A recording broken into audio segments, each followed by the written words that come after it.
The war in Ukraine continues with full intensity. August 22nd, 2026. Russian soldiers trying to advance by vehicle, and at every turn, the same moment arrives unexpectedly. A drone. Doors fly open, soldiers jump and run. Different vehicles, different locations, same outcome. Moving forward on this front has become nearly impossible. Every route is watched. Every vehicle is a target. The soldiers who bail out are the ones who reacted in time. The ones who didn't, the last thing they saw was the drone closing in.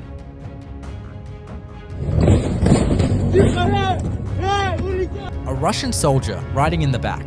The vehicle hits a bump and he goes over the side. The road does what the drone didn't need to. One Russian soldier, one FPV, an open road. He runs, full speed, finds a tree and starts circling it, using the trunk to break the drone's angle. Direction changes, tight circles, the operator matching every move. For a moment, it works. Then the operator finds the gap, commits, and closes in before another circle starts. The tree was the best option available. It wasn't enough. Munitions dropping all around him. He makes it through the smoke and runs. One thing survived the barrage. An FPV drone closing at 150 kilometers per hour, already committed. Surviving the bombs was the extraordinary part. The FPV doesn't give him the same chance. Standing completely still under a tree, waiting for the drone to pass. It doesn't pass. It already knew he was there. Standing still just made it easier. The same pattern, different locations.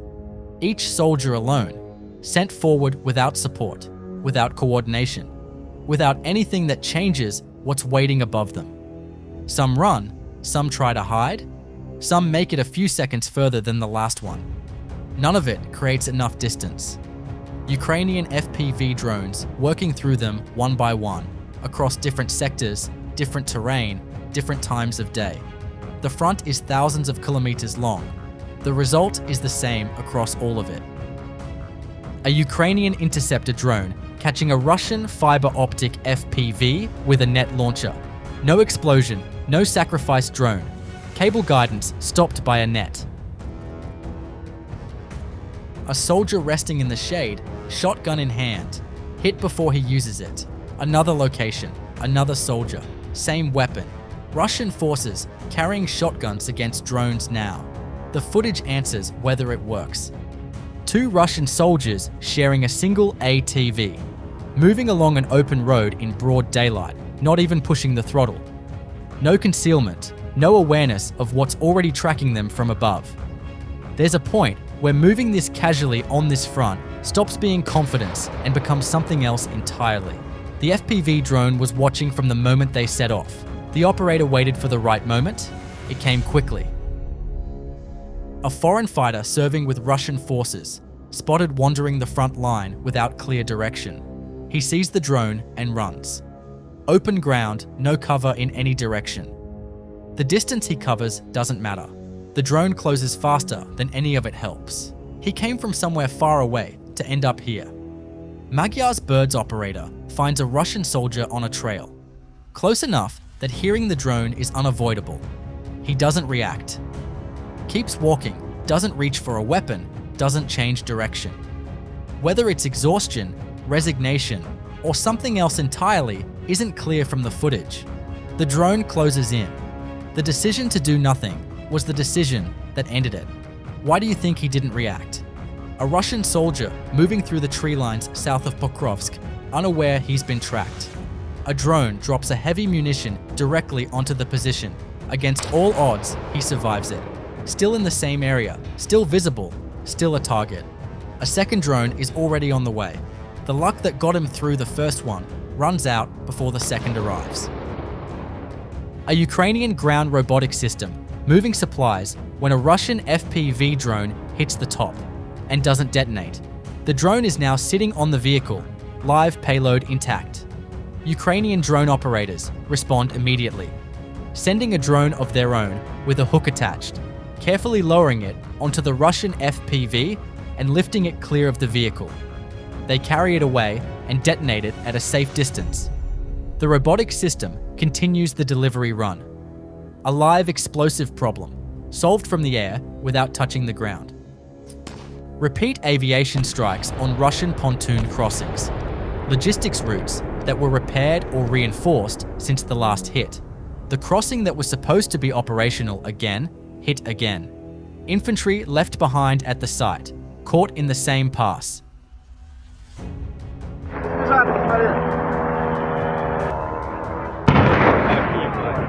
Chapaevsk, an Ozon logistics warehouse on fire.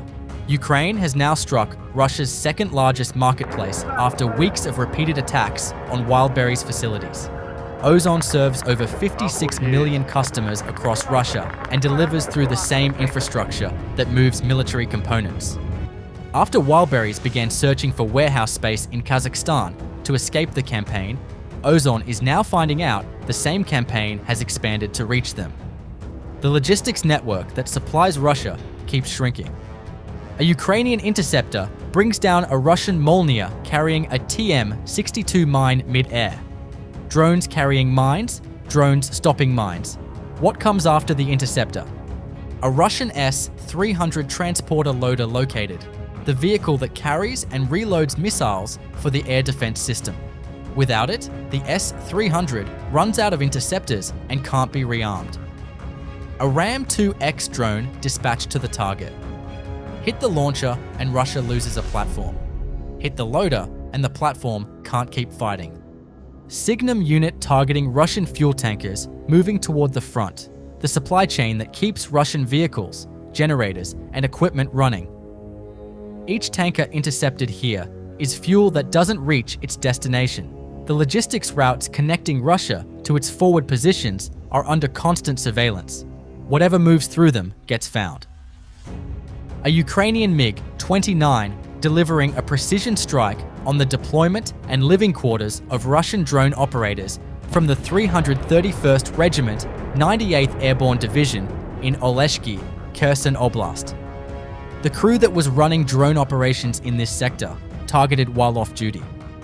A field ammunition depot, 2 artillery pieces, 7 vehicles, 2 motorcycles, and 2 ATVs.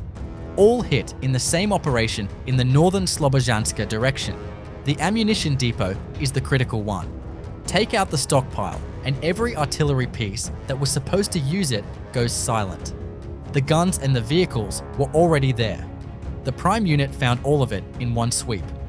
Ukraine's 1031st Anti-Aircraft Regiment running continuous intercept operations against Russian strike and reconnaissance drones. Every strike drone brought down here is a Ukrainian position that doesn't take a hit.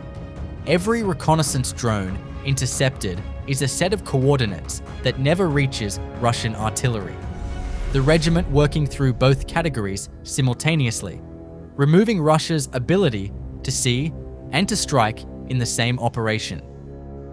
27 more electrical nodes struck across Crimea and the occupied south in a single week, including a 500 kilovolt substation in Russia's Krasnodar Krai, 2 gas turbine power stations in Crimea, and high voltage infrastructure across Donetsk, Luhansk, and Zaporizhzhia. The operation total since July 1st now stands at 267 energy targets. Alongside it, 36 Shadow Fleet vessels struck in August alone, 242 since the maritime operation began. Crimea's power grid, fuel supply, and sea connections are all being degraded simultaneously. The 500 kilovolt Taman substation in Krasnodar Krai is particularly significant. It feeds power across the Kerch Bridge corridor. Every node taken down here forces Russian military systems onto backup generators running on fuel that the maritime campaign has already been cutting off. A Soviet-era 2S4 Tulip, the world's most powerful mortar at 240 millimeters, last produced in 1988. Ukraine's 151st Brigade takes one out. Russia has no way to replace it. Another irreplaceable system gone. 80 kilometers from the front line, a Ukrainian Hornet drone strikes a Russian brigade commander's vehicle. Colonel Shabaev, seriously wounded. No position is out of reach. Kilometers of cars lined up along a highway shoulder waiting for a Gazprom neft fuel station in southern Russia. This is what the campaign against Russian oil infrastructure looks like from the ground level. Not a military target, but the consequence of hitting enough of them.